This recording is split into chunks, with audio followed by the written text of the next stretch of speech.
Tonight, a federal investigation of former House Speaker Glenn Cassada appears to be tightening after prosecutors file fraud charges against one of his top allies. News Channel 5 has learned that Representative Robin Smith is expected to plead guilty to those charges and implicate the Williamson County Republican. This follows FBI raids in January of last year at Cassada's condo, as well as the homes and offices of several lawmakers, including Robin Smith, the former chair of the Tennessee Republican Party from the Chattanooga area. Smith resigned from her seat in the state house today after those federal charges were filed. She's accused of using her position to steer state money to a mysterious company called Phoenix Solutions. That company produced and mailed newsletters for state lawmakers. According to prosecutors, Phoenix Solutions was secretly controlled by former Cassada aide Cade Cothran. And they say Cothran paid kickbacks to Smith and Cassada in return for their assistance. Tonight, the attorney for Cassada says he has no comment.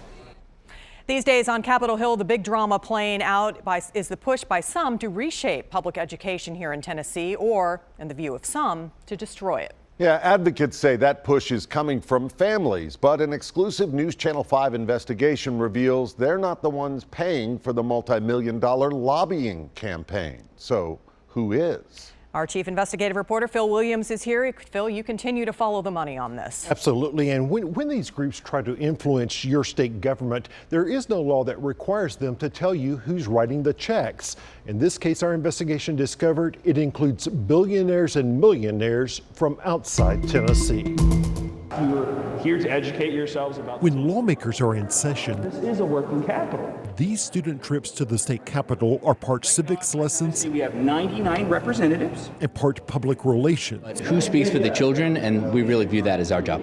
A chance to put on a show for lawmakers in support of what advocates call school choice. I think it looks like dollars that follow students from school to school. I think it looks like letting parents take some of those funds and take them to a private school or use them at homeschool if that's the option that best meets their needs. We've been consistently one of the highest growing schools in the state academically. Hello, sir. On another day at the legislature, we found what was essentially show and tell for charter schools, those privately operated schools funded with tax dollars. What's after high school?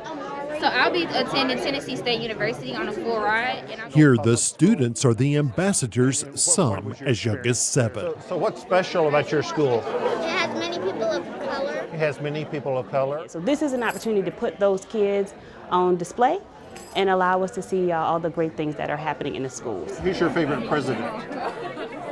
Barack Obama. Barack Obama. These faces serve as faces for a multi-million-dollar lobbying effort, although the people leading those campaigns don't like to call it that. Who is funding this lobbying effort? Which lobbying effort? For charter schools. So we are a nonprofit, and so minimal effort is put into lobbying. We do a lot of education. We educate legislators about the issues. Now, the truth is, the Tennessee School Charter Center employs one of the biggest lobbying firms up here on Capitol Hill. In fact, they call themselves Tennessee's lobbying powerhouse. Good morning. You'll remember that we saw that lobbying team going into those pre-session fundraisers trying to curry favor with lawmakers. So far, we've counted at least 61 registered lobbyists on the school privatization side, compared to just 17 lobbying for traditional public schools. There is a national movement to dismantle public education. And I really didn't believe that when I first became involved in this discussion, but that's what's happening. Amy Frog is a former Metro School Board member, a Metro School parent, and a longtime public school activist. Largely, this is coming from corporate interests, from billionaires, from millionaires outside the state. Do you feel like you're outgunned? Absolutely. I mean, the entire time that I've been working in this area, it's been a David-Goliath battle. Newly updated data shows that school privatization groups spent an estimated $8.7 million to lobby state officials over the past 5 years. That's almost double the amount spent by traditional education groups. Those privatization groups do not disclose who's funding their lobbying efforts here in Tennessee, instead cloaking themselves with noble-sounding names. We at the American Federation for Children view ourselves as the lobbyists for kindergartners. In fact, the American Federation for Children appears to be funded by billionaire Betsy DeVos and her family. DeVos, who has worked with Tennessee Governor Bill Lee, suggested to a gathering of evangelicals that part of her goal is taxpayer funding for religious schools. Our desire is to confront the culture in which we all live today in ways which will continue to help advance God's kingdom. I think that is dangerous territory. If we're willing to accept taxpayer funding for Christian schools, then we have to accept taxpayer funding for Muslim schools. Exactly. You've opened the door, right. You've opened the door to any type of religious teaching. This lobbying group that we spotted works for 50CAN, the Campaign for Achievement Now. They and another group, the Campaign for Great Public Schools, funded at least in part by Netflix billionaire Reed Hastings. Hastings also has ties to the rocket ship chain of charter schools and has invested in Dreambox Learning, a company that sells educational software. It's time for a revolution in education. A relatively new player on the scene, a group called Yes Every Kid, along with Americans for Prosperity, are linked to billionaire Charles Koch. They also want taxpayer funding for religious schools. And we have environmental theme. Our students get out. We are partners with Tennessee State Parks. And the group that put on this event, the Tennessee Charter School Center, has received funding from billionaire Bill Gates and the Walton family of Walmart fame. The criticism is that this is a lobbying effort being funded by billionaires and millionaires. Yeah, I would push back on that. So this isn't about billionaires. They're not getting anything from this. The Walton Foundation doesn't get anything from this, but our parents and families do. So they're funding us because we've been able to get some good work done. And just like those lobbyists we saw heading into the fundraisers with their big checks, we discovered school privatization forces dumping lots of campaign money into state elections, almost $1.1 million over the past 5 years, the overwhelming majority to Republicans. This is our kids and their lives.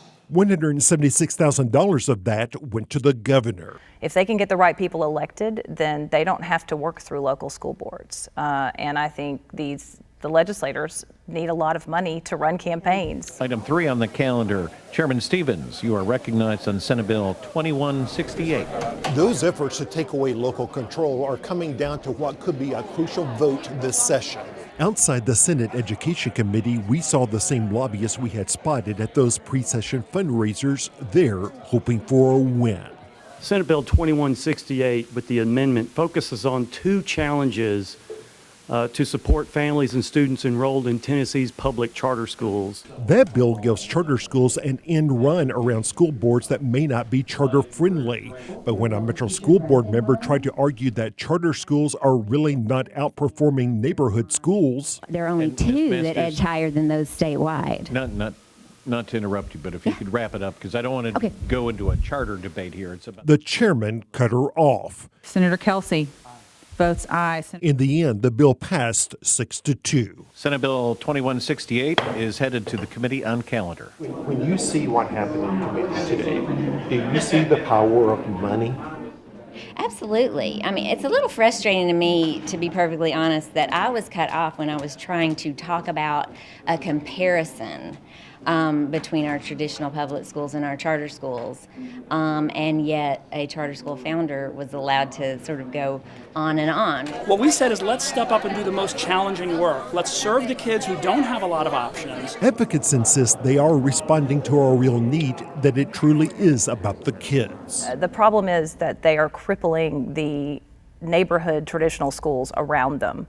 And Amy Froke worries about what happens if money continues to be diverted from those schools. You're opening the door to more privatization while you're shutting down the traditional public school system. And you think that is deliberate? Absolutely.